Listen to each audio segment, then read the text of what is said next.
If you'd like to turn in your swords to page 1125 as we open up the Word to the book of Daniel. Let me get some buttons pushed here and get everything started right. Okay. Book of Daniel, chapter 1, verse 1. The Great Wall of China is actually kind of a collective term for a whole series of different walls and fortifications that were built in China over a period of a little over 2 millennia, going back to about the time of Daniel clear up until the end of the Middle Ages. But usually when we speak of the Wall of China, we're talking about this most notable portion that was built along the Silk Road, and it was for the purpose of not only protection, but to just kind of control commerce and things like that. This section is about 1,200 miles long, and it's anywhere from 15 to 30 feet thick and 25 feet high. Big piece of architecture. It was completed around 204 BC, and in the first 100 years of its completion, it was conquered by invaders 3 times. And they did so simply by bribing the gatekeepers. We have an enemy that is bent on tearing down our walls of protection. And oftentimes what he'll do is resort to bribery. He will dangle the baubles of the world in front of us in an attempt to try to take our eyes off of God and put them on anything else. And that's what we're going to see happening as we look at these Jewish heroes that are contained in chapter 1. Most of us are very familiar with a lot of the stories. I mean, we've been learning the stories of Daniel since we were in Sunday school. The 3 Hebrew children, Daniel in the lion's den, Nebuchadnezzar's image, those sort of things, the handwriting on the wall, very familiar stories to us. But not only is it a very familiar book, it's also a very criticized book. In fact, it's probably, I think, safely stated that it's the most criticized book in all of the scriptures. There are more critics, more people try to tear it down, undermine its authority than all the other books of the Bible, maybe even combined. And the reason for this criticism is because the prophecies that are contained in it are so specific, so meticulously stated, that if we accept them as prophecies, as they were written by Daniel in the 7th century BC or 6th century BC, we have to acknowledge that there is a God who inspired those writings to whom we are all accountable. And the critics don't like that. And so they will find all kinds of things, like, for example, one of the main criticisms I remember reading about years ago was the use of the Persian and Greek words that we see in the book of Daniel. There's some actual Greek words, and they'll say in the 6th century BC, they wouldn't have had that kind of knowledge because the commerce between the Middle East and Greece at that time wasn't that well established, and they wouldn't have any knowledge of Greek words. But archaeology, as it often does, has proved the critics to be wrong. But as I've learned, the adherents of liberal theology, just like the adherents of liberal politics, are never confused by the facts. And so they still write the commentaries trying to undermine it. Jesus said that Daniel wrote it, and that's pretty much good enough for me. As we look in the Olivet Discourse in Matthew 24:15, also in Mark 13, Jesus says, "Therefore, when you see the abomination of desolation spoken of by Daniel the prophet standing in the holy place," and then he goes on to give this very famous prophecy of the 77s. Jesus said it was written by the prophet Daniel in the 6th century BC, and so that's all I need to know. The Hebrew Scriptures is kind of interesting. This is just going to be free. Okay, this is just added, not going to be charged for this part at all. But the Hebrew Scriptures, known as the Tanakh, the Old Testament Scriptures, they call them Tanakh, and it's comprised of 24 books that are the same as our 39 books. They just kind of arrange they combine the 1st and 2nd Samuel, 1st Kings, and that sort of thing. So they have 24 books. And they are divided into 3 main sections. There's 3 divisions of it. There's the Torah, or the law. And then there's the Nebiim, or the prophets. And then the Ketubim, or the writings. And the law is the 5 books of Moses. same as we call those the books of the law in our division as well. And then the prophets, it's kind of interesting. They have the former and the latter prophets. And what's interesting about that to me is when you look at what makes up the former prophets, it's books like Joshua, Judges, the books of Samuel, and the books of Kings. We don't normally think of those as being prophets, books of prophecy, but there are prophets in those books. There are prophecies contained in them. And it's kind of important for us to understand that in the Hebrew mindset, prophecy is not so much a prediction as it is a bringing forth of God's mind. And in that sense, all of the scriptures are prophecy. And then the latter prophets are corresponding with the books that we see as prophecy as well. But then in the writings, there's three sections of that: the poetry, and then what's called the 5 books, and then also their section of what they call history. And what's interesting, the reason why I wanted to bring all this out is look at what they consider to be in the section of history, the book of Daniel. Which we don't normally think of it as a historical book. We think of it as a book of prophecy. But actually, as we're going to see, the first 6 chapters of the book is kind of divided equally in half. The first 6 chapters are historical, and the last 6 chapters are prophetic. And so if you're kind of digging all the prophecy of Daniel, it's going to be a while before we get to that. But the historical section, I think, is well worth our time.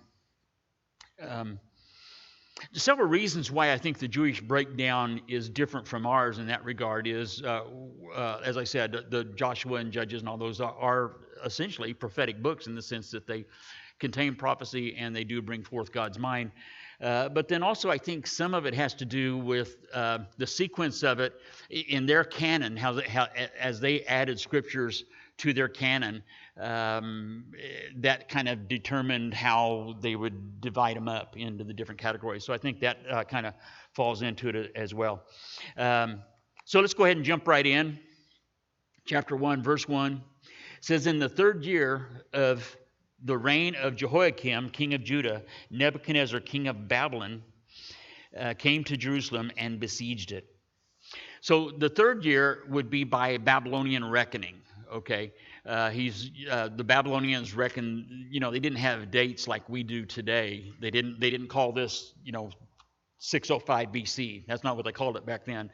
And so they determined time by the kings, how long the king had been in office. And the Hebrews actually added the partial year. If the king came in in the 11th month of the year, they counted that as a year. If he came in the first month of the year, they counted that as a year, where the Babylonians didn't start until the first full year. So in the 3rd year of Jehoiakim, who was the king of Judah, says Nebuchadnezzar, the king of Babylon, came to Jerusalem and besieged it. At this time, Nebuchadnezzar was just a general. His dad, Nebuchadnezzar, was the king of Babylon, and Nebuchadnezzar had been carrying on this campaign. Their biggest enemies in those days were the Egyptians, and they had been carrying on this battle with the Egyptians. In fact, there was a very decisive battle in 605 that Nebuchadnezzar won. And it was on his way back to Babylon after defeating the Egyptians. He just thought he'd stop by and beat up on the Israelites for a little bit. And because they had been kind of pro-Egyptian. They had been siding with the Egyptians up until this point. Up until this point, the Egyptians were the most powerful guys on the block. And so he besieged Jerusalem, and it fell. And then he took a number of the kind of the cream of the crop of Jerusalem inhabitants, the royalty and the noble people, some of their young ones. He took them back to Egypt or Babylon in the first of 3 deportations that would take place over the next approximately 20 years. Daniel and his crew, we know as Shadrach, Meshach, and Abednego, they were part of this first deportation. They were probably, I don't know if you knew this or not, but they were probably in their mid-teens, between 14 and 16 years old at this time.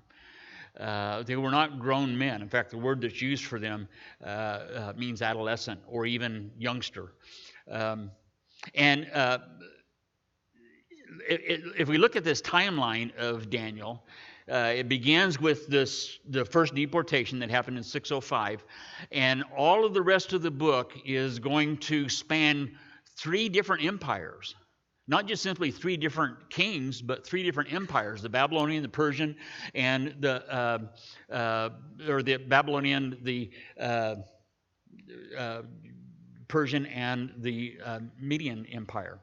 And it's going to let all these events that we'll be looking at over the next several weeks, the different events that are contained in the book of Daniel, span a ministry of over 70 years. And so Daniel's 14, 15 years old in chapter 1. By the time we get to chapter 12, homeboy's like in his 90s by this time, and yet we're going to see he's still cooking pretty strong when he gets there. And it says in verse 2 that the Lord gave Jehoiakim, king of Judah, into his hand with some of the articles of the house of God, which he carried into the land of Shinar, which is another name for Babylon, to the house of his God, which would be Bel. And he brought the articles into the treasure house of his God. The conventional thinking in those days was whenever they'd go out, two countries would duke it out, whoever won could have the bragging rights of, my God just beat up your God. Because the thought was, whoever has the strongest God will enable his devotees to win the battle. And so if you lost the battle, then that was because your God wasn't strong enough. And so part of the spoils of war would be to go into the temple of the defeated God and take some of the treasures that were there and then bring them back and put them on display in your temple. And so this is what Nebuchadnezzar did. And it was exactly what was prophesied by Isaiah in the book of 2 Kings toward the end of the reign of Judah, the nation of Judah. Toward the end of that, Isaiah prophesied that the king of Babylon would come and do that back when Hezekiah was the king. And it says, the king instructed Ashpenaz, the master of the eunuchs, to bring some of the children of Israel and some of the king's descendants with some of the nobles, young men in whom there's no blemish, but good-looking, gifted in all wisdom, possessing knowledge, and quick to understand, who had the ability to serve in the king's palace, and whom they might teach the language and the literature of the Chaldeans, another name for the Babylonians. Now, the word young men here is the word yalid, which means child or adolescent. These guys couldn't have been much past 15, 16 years old. And they were extremely talented. I think as Josephus says that they were part of the royal line of David. And they were the cream of the crop. They were the best of the best. And that was kind of the Babylonians' M.O., especially Nebuchadnezzar, would be that whenever they would conquer a place, he would take the best that was in the place that they conquered, transport them back to Babylon, and then raise them up to be Babylonians. And he wanted to take these young, fresh-faced, impressionable golden boys from Judah and take them back, and he wanted to exploit them into not only the Babylonian culture, but also into the Babylonian religion. And it says the king appointed for them a daily provision of the king's delicacies and of the wine which he drank, and 3 years of training for them, so that at the end of that time they might serve before the king. So these were going to be guys that they would be part of the royal court. They would be part of the king's administration. He wanted to have guys that he could trust. And so since they were foreigners, there had to be a process of bringing them into a place where they could become trusted. The word eunuch that we see up in verse 3 is the word saris.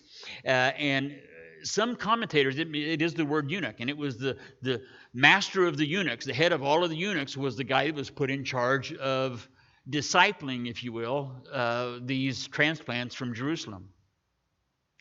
And some commentators really have a hard time of thinking that David and his posse could have been part of these guys that were actually made into eunuchs. The Bible doesn't say, admittedly, it doesn't say specifically, it doesn't tell us this, but they were put under the master of the eunuchs. The guy that was in charge of all the eunuchs became their boss. And it was a very common practice in those days, because if a person had become castrated, had become made a eunuch, they didn't have to worry about them trying to usurp the king and become king themselves, because they wouldn't have any children to become their heirs, and they wouldn't have that. And plus there's that whole testosterone thing that wouldn't be going on. And so it was a very common practice in those days, not only for the guys who would be in charge of the harems, as we see in other places, but just it would be one way of just kind of taking the fight out of the guys that would be serving alongside him in the palace. And these were being groomed and trained by the master of the eunuchs. Plus, not only would that have been a very logical thing because of the commonality of it, it was just what they did back in those days, but in Isaiah chapter 39, in the closing verses of Isaiah 39, Isaiah prophesies, God says through Isaiah, "And they shall take away some of your sons who will descend from you, whom you will beget, and they shall be eunuchs." And there's that same word, saris. They will be eunuchs in the palace of the king of Babylon. So Isaiah prophesied that this would happen. And so they were going to, the idea was that they would take these very fresh-faced young guys and slowly turn them, Jewish guys, and turn them into Babylonians. And then they would have a lot of guys that would be very talented and have a lot of things going on for them, but they would be not only loyal to the throne, but they would also worship the Babylonian gods, is the thinking. And it says in verse 6, "Now from among those of the sons of Judah were Daniel, Hananiah, Mishael, and Azariah." These are their Jewish names. It's kind of interesting to me, and I don't know what the reason for this is, but we're going to see in a minute that all of their names get changed to Babylonian names. And we know his three partners by their Babylonian names. Most of us don't even know their Hebrew names. And yet Daniel's name gets changed to a Babylonian name, but we know him by his Hebrew name. And I don't know why that is. I don't know why Daniel's Hebrew name stuck and Shadrach, Meshach, and Abednego's didn't. But Josephus says that these were all not only of the line of David, but they were descendants of Zedekiah, who would be the last king of Judah. And it says, "To them the chief of the eunuchs gave names." And so if we kind of look at their names here, of course, names had meanings in those days. They were very significant. They didn't just go down to the 7-Eleven and get a baby book and find out what the coolest, hippest name of the year was when they had babies. They actually gave them names that meant something. And so Daniel's name means "God is my judge," which is kind of cool, right? I mean, every time his mom called him, he would answer, and the whole neighborhood would hear, "God is my judge, what are you up to?" And yet he got his name changed to Belteshazzar, which the Babylonian meaning of that. And the Babylonian name meanings are somewhat subjective. In fact, I probably looked in 6 different commentaries today that gave the meanings of the Babylonian names, and none of them were the same. So there's a lot of subjectivity to that, but Strong's Concordance says that it just means Bel's servant. His name was changed from "God is my judge" to Bel's servant. Whereas Hananiah means God has favored. Hold on there it goes. It means God has favored, and his Babylonian name, we don't know him as Hananiah, but his Babylonian name is Shadrach, which means royal scribe. So just kind of a constant reminder to Hananiah that no, he's part of the Babylonian court now. He was probably maybe even going to be raised up to be a court scribe. Mishael means "who is like God." It's a cognate of the name Michael, and it means "who is like God." And his name was changed to Meshach, which means "guest of the king." Don't forget, you're a guest of the king, and so where his cool name was "who is like God," that's the name he was given, and that's the name his mom called him by. From this time forward, every time his name was called, he would be reminded that he was just a guest, and his welcome could be revoked at any time. And then last one, Azariah, means "Yahweh has helped," which is another, all 4 of these names are pretty cool in their meanings. But the Hebrew name, or the Babylonian name that we know him by, is not Abednego, by the way. So don't say Abednego, okay? It's Abednego or Abednego, but it's not Abednego. And his name means "servant of Nebo." Um, So, and the purpose of this, the first thing they did when they brought these guys back and brought them into the king's court, and then he told Ashpenaz, okay, you change them into Babylonians. The very first thing Ashpenaz did was change their names. And the purpose of that was to strip them of their national and spiritual identities and then begin that process of changing them into guys with long curly beards and pointy hats. And it was just it was going to be a 3-year period of systematic deconstructionism. They were going to just do this process of taking away any identity that they had in the past. And remember, just don't ever let this understanding be far from your thinking. They were kids. They were. What was I? 9th grade when I was in their age. And by the way, this was also Satan's method with us. He starts this process. You take kids raised in a Christian home, and they might be brought up and just taught the ways of the Lord and very diligent in school and in church and being brought up in a youth group, and a good youth group where they're taught the ways of the Lord.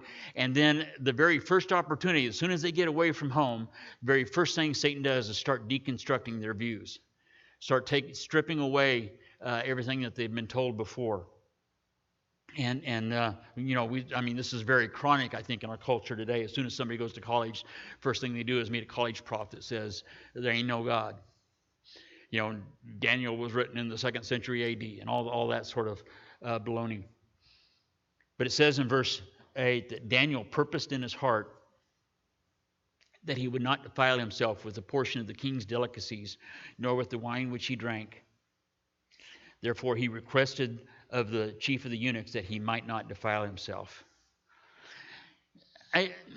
Now, this is the first thing we see of Daniel. We're going to see a lot of him over the next 12 chapters, but our very first introduction to him, into his character, is that he wasn't going to defile himself with the king's dainties.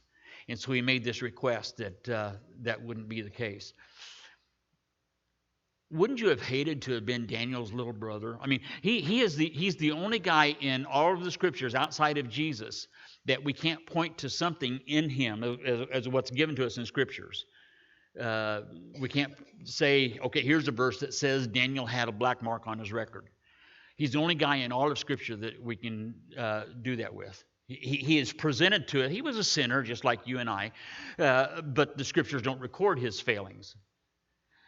And he's the only guy in Scripture that you can't point to this verse and say, see, Daniel messed up. Wouldn't you have hated to be his kid brother growing up?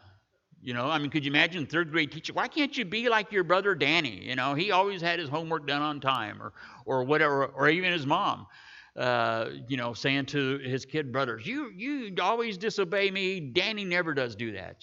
That would have been pretty tough duty, being his little brother. One of the things that I think is a big lesson of this chapter, and I would presume that many of us are somewhat familiar with it anyway. These guys were the best of the best of Judean culture. As I said, they were the cream. They were the smartest. They were the brightest. They were the best good-looking. They were good in academics. They were good at sports. They were very popular in school. They were the best. They rose to the very top. And one of the things that I have learned just in my lifetime, as I have just been an observer of human behavior, it's extremely rare for Christians who are gifted with something, regardless of what that may be, maybe gifted with good looks or gifted with some sort of a talent or skill or something like that. It's very rare to see Christians that can come up into the limelight and be a standout in something and be able to maintain their Christianity. Have you noticed that? I mean, I don't know how many college athletes that I've seen that are really strong for the Lord, and then they get into the NBA or the NFL or something like that, and it's just a matter of a few years before they don't even talk about the Lord anymore, and it's just that becomes part of their juvenile past. And we've seen that with actors, child actors, and musicians, and it's very rare for a Christian to be. I don't really think God designed us for the limelight. You know, He didn't design humans to be superstars. Our culture has done that, and sometimes you're a Christian. We even do that with Christians, but it's a very rare thing. And I'm not saying that it can't be done. I can point to many who have, but it's a very rare thing for a Christian to thrive in the limelight, because the temptations are very severe. I mean, they're great, right? And most of them end up succumbing to it, especially the youth. And this guy Daniel was saying, I really don't want to defile myself with this diet. Now picture this kid, first time he's been away from home. You know what kids do the first time they're away from home, right? First time he's away from home. It says that he purposed in his heart, and every translation I read has a different translation of this word, but it's the word sum, and purpose is a good translation for it. It means to put or to ordain, not meaning that God ordained it, but it was something that was decided. It was defined in Daniel's psyche that he wasn't going to defile himself with his food. It was a settled issue. True integrity, the kind of integrity that we're going to see from these four guys, doesn't come without purpose. You know, it's not something that just happens automatically. I mean, it's not something that is decided on the spot. It's something that's decided way before the time that the decision has to be made. And it would have been so easy for him. Now remember, this is just a kid. This is not a seasoned sage in the ways of God. This is a teenage boy away from home for the first time after undergoing some hardship. Remember, he just underwent a siege. He saw his family killed. He saw a lot of hardships. He saw a lot of unfair and a lot of evil and a lot of bad when he was back there in Jerusalem. And where was God when all that was going on? That'd be the first thing that would come into most kids' mind, is where is God when this is happening? And then he comes to Babylon, and all of a sudden he's promoted to the king's chosen few, and told that he could have the very same diet that the king feasts on. How long has it been since Daniel's had a square meal, do you think? And yet he's going to be exposed to all of the rich food of the royal court. And you know, it would be very. What do you think Satan was saying in his ear? And yet he'd purposed in his heart that wasn't going to happen. Kind of a well-known quote, and I've looked for trying to find the source of it, but every place that I found on the internet said it was that guy Anonymous that said it. But it's character is always lost when a high ideal is sacrificed on the altar of conformity and popularity. But Daniel wasn't going to do that. He had purposed in his heart that he wasn't going to sacrifice his character. He wasn't going to lay his integrity aside. J.C. Watts, the former congressman from Oklahoma and OU quarterback, says, character is doing the right thing when nobody's looking. We've all heard that before. But then he goes on to say, there are too many people who think that the only thing that is right is to get by, and the only thing that's wrong is to get caught. I would say most adults with a lot of experience have that as a philosophy. Could you imagine a very untested, naive young man away from home for the first time? I mean, victory begins when you purpose in your heart. And that's what Daniel did. And it wasn't that, I mean, you know, the Jewish people drank wine. You know, that was a mainstay of Judaism as much as it was a mainstay of Babylon.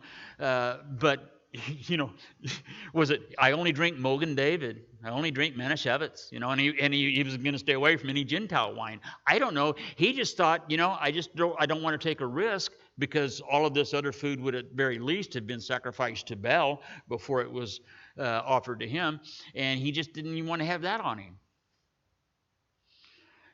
Character isn't made in a crisis.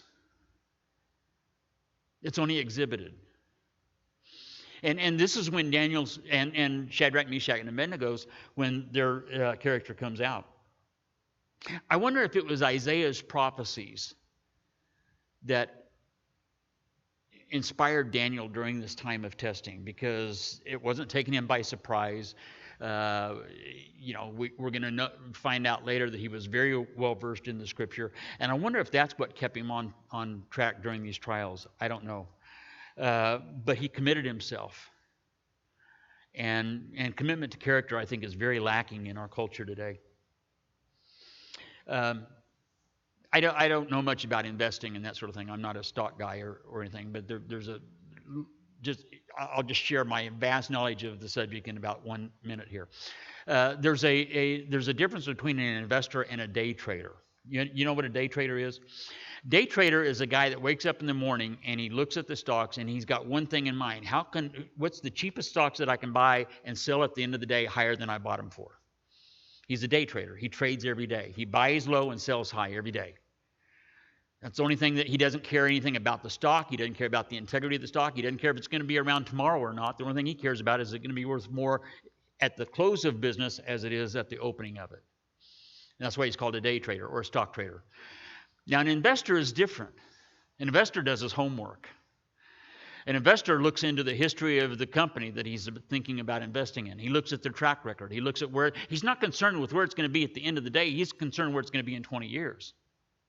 He's looking at the long haul. And this is what Daniel was doing. This is the difference between Daniel and so many of us. He was looking at the long term, not simply what's going to be the instant gratification I'm going to get out of this. And integrity, it's often been said, integrity is sticking to our commitments even when the circumstances under which those commitments were made have changed. Did you catch that?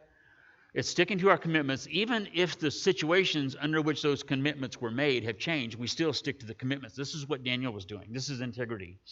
Henry Ward Beecher, who was a very popular preacher back in the middle part of the 19th century, said this: expedients are for the hour, principles are for the ages. Expedients are for the day traders, and principles are for the investors. Now, notice what Daniel did. He goes to Ashpenaz and he made a request. He didn't get up on a soapbox. He didn't go on a hunger strike. He didn't say, I can tell you what you can do with your dainties. He didn't do any of that. He went to him very humbly and very politely, and he just made this request. I think that one of Romans 12 says that we should offer ourselves as living sacrifices, and that we should be transformed by the renewing of our minds so that we're not conformed to the image of the world, but that we'll be conformed into the image of Jesus. And I think one of Satan's most effective ways of reversing Romans chapter 12, 1 and 2, is by getting us to incrementally compromise on small things. In Daniel's case, what brand of wine it was, just get us to compromise on the small things. And if you can get us to incrementally do that, then they don't seem like too big of compromises. And then before long, we're not being conformed in the image of Jesus, we're being conformed in the image of the world. Notice, look at the first two words of verse 8. But Daniel. Right? Look at the first two words of verse 9. Now God. But Daniel, because Daniel wouldn't compromise, because Daniel said, no, I'm not going to do that. No, I'm not going to be conformed into the image of the world. I'm going to be conformed into the image of God. But Daniel, because he wouldn't fall into that trap of eating this food that would be contrary to his conviction. Now God had brought Daniel into the favor and goodwill of the chief of the eunuchs. And the chief of the eunuchs said to Daniel, Dan, I like you. You're a good boy. Your God has brought favor of you to me. But I fear my Lord the king, who has appointed your food and drink. I'd like to say, okay, Dan. I'd like to say, we'll don't worry about it. But I know Nebuchadnezzar, and as if you know anything about him, he was a guy that didn't take lightly when his wishes weren't followed. And he says, I'm afraid of Nebuchadnezzar, and he's the one that said to give you this food and this drink. For why should I see your faces looking worse than the young men who are your age? Now, Daniel, Shadrach, Meshach, and Abednego weren't the only four of the cream of the crop that came from Jerusalem. There were several of them. We could presume a few dozen anyway. And they were all being groomed for this. They were all going through this process, this 3-year program. And for all we know, it was only these four that were taking the stand. The others were saying, well, when in Babylon. And he says, why should I risk you guys going downhill and looking kind of puny and peaked when the rest of your homies are all flourishing because they're eating this good, rich food? So then you would endanger my head before the king.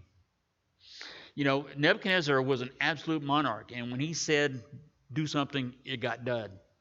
And Ashpenaz he knew this. And so he said, I just don't think this would be worth the risk. And so Daniel said to the steward, whom the chief of the eunuchs had set over Daniel, Hananiah and Mishael and Azariah, please test your servants for 10 days, and let them give us vegetables to eat and water to drink. And let our appearance be examined before you. We'll just do this for a week and a half, and then after that, we'll come before you, and you can check out our countenance. You can look at our appearance then, and you can check out our appearance and compare it to the appearance of the young men who eat the portion of the king's delicacies. And as you see fit, so deal with your servants. My New King James, I think most of the modern English translations translates this word as vegetables. The Old King James translates it as pulse. Now, I know what pulse is, but I'm pretty sure that even a vegan wouldn't touch that stuff. You hear the word pulse, and it's just got to be, it's some sort of soy-based tofu mixed with Brussels sprouts. I just know that. And Daniel's saying, just give that to us. Give us some of that, and then some water, and we'll be satisfied. And Ashpenaz is saying, you guys are going to die in a week and a half. But he said, we'll just do this as a test, and then we'll see what happens. And so verse 14 says he consented with them in this manner, and he tested them 10 days. And at the end of the 10 days, their features appeared better and fatter in flesh than all the young men who ate the portion of the king's delicacies.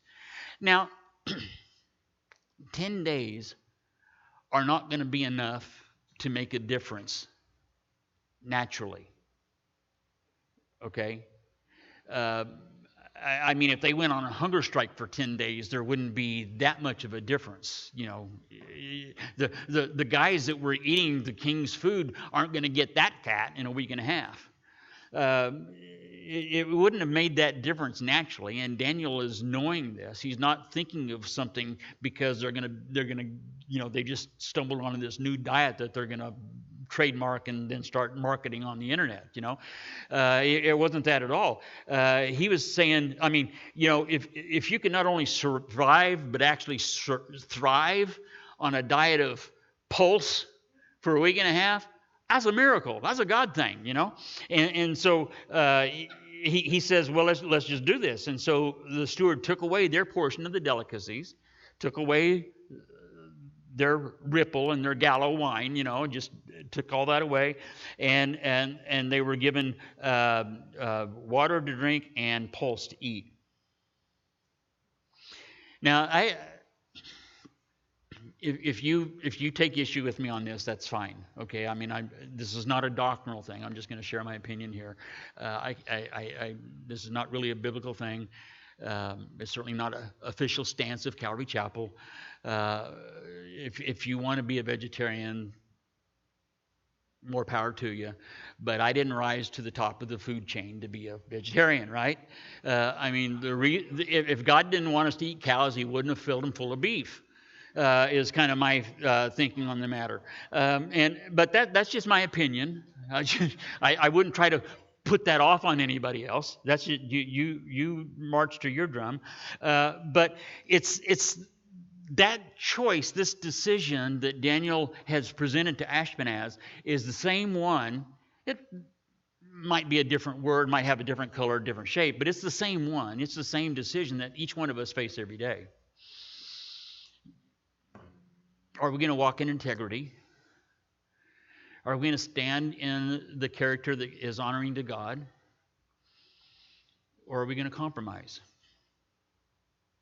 Are we going to shrink back? Or are we going to go forward? Are we going to water it down? Or are we going to keep it pure? And I think that's a decision. It's a choice that we find making daily. And this purposing has to be done before we find ourselves making that choice. If we haven't purposed it yesterday, we're not going to make the choice today. And Daniel's integrity, because he had purposed in his heart that he wasn't going to compromise, he wasn't going to be spoiled by the king's food. His integrity bolstered his conviction as he brought this before Ashpenaz. He said, well, let's just do this. Let's give it a test, a week and a half. We'll see if God's in this or not. That would have been a pretty bold thing to have said if he didn't have the integrity to know that he was making a choice that was God's will. And as for these 4 men, it says in verse 17, God gave them knowledge and skill in all literature and all wisdom, and Daniel had understanding in all visions and dreams. I really do. Some of the visions, the dreams that Daniel's going to interpret, and the vision that he has at the close of the book. I mean, in the last 2 chapters of the book, he does this whole panorama from the time of 605 BC all the way up until the end. It's all like this one thing that he unfolds. Part of it's still unfulfilled even today. Amazing visions and prophecies and dreams that Daniel saw, but it began with his integrity. The way that God blessed and used and equipped these guys began with all abilities. This is my conviction. I think all skills, all abilities, all talents come from God. Well, someone might say, if that's true, then how come the world's usually better at it? Whatever it may be. I mean, it's usually that the world is going to be better at doing anything a lot better than the Christians are. Why is that? If all skills and talents and abilities come from God, then why is it that the world's better at it? And I think the answer is that it's our sin nature. I mean, God gives us these abilities. He wants us to use them for His glory, but instead we use them to feed the flesh. Well, it says at the end of the days, when the king had said that they should be brought in, the chief of the eunuchs brought them in before Nebuchadnezzar, and the king interviewed them. And among them all, none was found like Daniel, Hananiah, Mishael, and Azariah.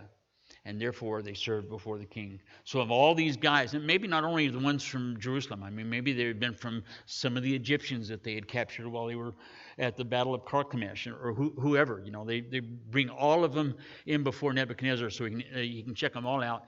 And yet these 4 guys were brighter, smarter, more talented, and better looking than all the rest of them. And so therefore they served before the king. And in all manners of wisdom and understanding about which the king examined them, he found them 10 times better than all the magicians and all the astrologers who were in his realm. In fact, they were probably being trained to be magicians and astrologers to a large degree. And yet they wouldn't compromise their integrity. It would have been easy for them to have had a pretty major attitude. They could have been very negative about this whole thing. Not only did God not protect them when they were back there in Judah, but now here they're living and serving this pagan court, and yet David saw himself, whether he was in Judah or whether he was in Babylon, wherever he saw himself as God's ambassador. He didn't have to be in the city of God. He didn't have to be in the city of Zion to serve God. He could serve God at pagan Inc. He could serve God in the very pit of the flesh, the birthplace of idolatry. He could still be God's ambassador there.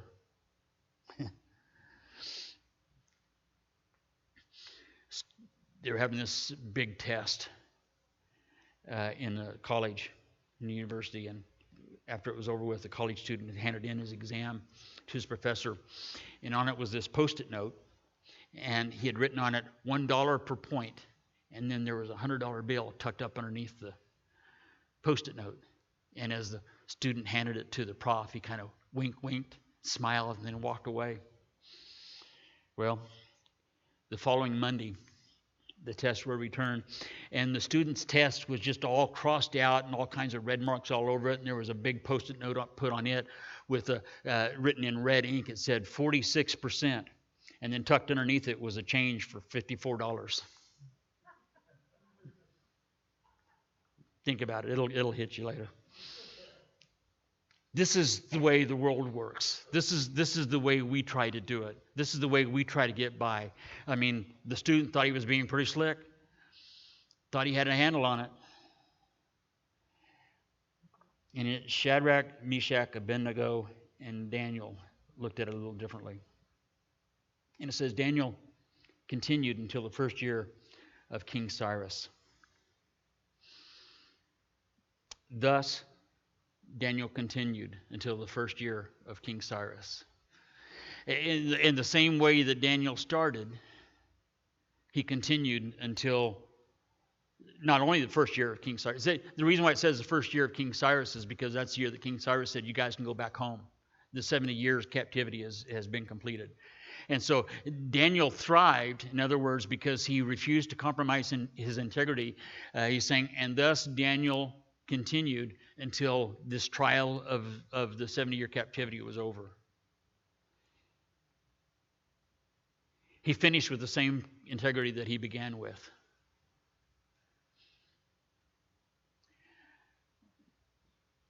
I think it's probably a safe bet that the majority of my Christian life is behind me. Been a Christian now for about 40 years. I doubt I'm going to live to be, what would that make me in 40 more years? 70? I doubt I'm going to live that long. I would sure like to finish well. You know what I mean? I know we all stumble, and I know there's times when we get tripped up and we jack up and we mess up and we have to repent and we have to start over, and we sometimes, instead of 3 steps forward and 2 steps back, it's 2 steps forward and 3 steps back. I know that, and I would like for those times to become less and less, though, as I press on. I would like to have it said, thus Ken continued until whatever year it would be. That I could begin. I can remember when I first got saved, and I wanted to be so sold out for the Lord. I just wanted to have Him control every aspect of my life. I wanted to go for it with all I could with Him, and I failed pretty miserably at it, because that whole Romans 7 thing. The things that I wanted to do, I didn't do, and the things I didn't want to do, the very things I ended up doing. I failed at that, but I think I've learned from my mistakes. I think I've gained something from that. I don't think all of those mistakes were wasted on me as I was younger, and I would like to think that thus continued Ken as he moved forward in the service of God. But as I was thinking about it today, and I was thinking, there's a lot of things in my life, a lot of areas in my life where I wish I was closer to God than I am. You know what I mean? There are things, there are adjustments that I could make that could probably aid me in that thus finishing. And yet it's too easy to just make the compromise. It's just too easy to not do it. Daniel finished the same way he began. Wouldn't that be cool? Wouldn't that be cool if we could just have that kind of integrity and honesty before God, to where we would go to him and just say, Lord, I want that to be me too. I don't want the compromise. I don't want the capitulations. I don't want that anymore to be part of me. I want to thus move on with that same integrity that I began with when you first called me. So as we close in prayer, let's let that be the prayer for each and every one of us, all right? Just pray with me as we do that. And let's make the adjustments here and now. God, we do thank you for your graciousness. We thank you for your patience with us. We thank you, Lord, that your mercies are new every morning, and that as your Spirit ministers to us, as we fail in our endeavors, and yet you pick us up and clean us up off and put us back on the road once again. You're so patient. You're so good to us. Help us, Lord. Help us through the presence of your Spirit, just the infilling of your Spirit. Help us to purpose in our hearts, not to defile ourselves with the compromises of the world. Help us to purpose in our heart, not to listen to the lies of the enemy. Help us to purpose in our heart to walk with the integrity that is worthy of the name that you've given us. And that we ask in Jesus' name. Amen.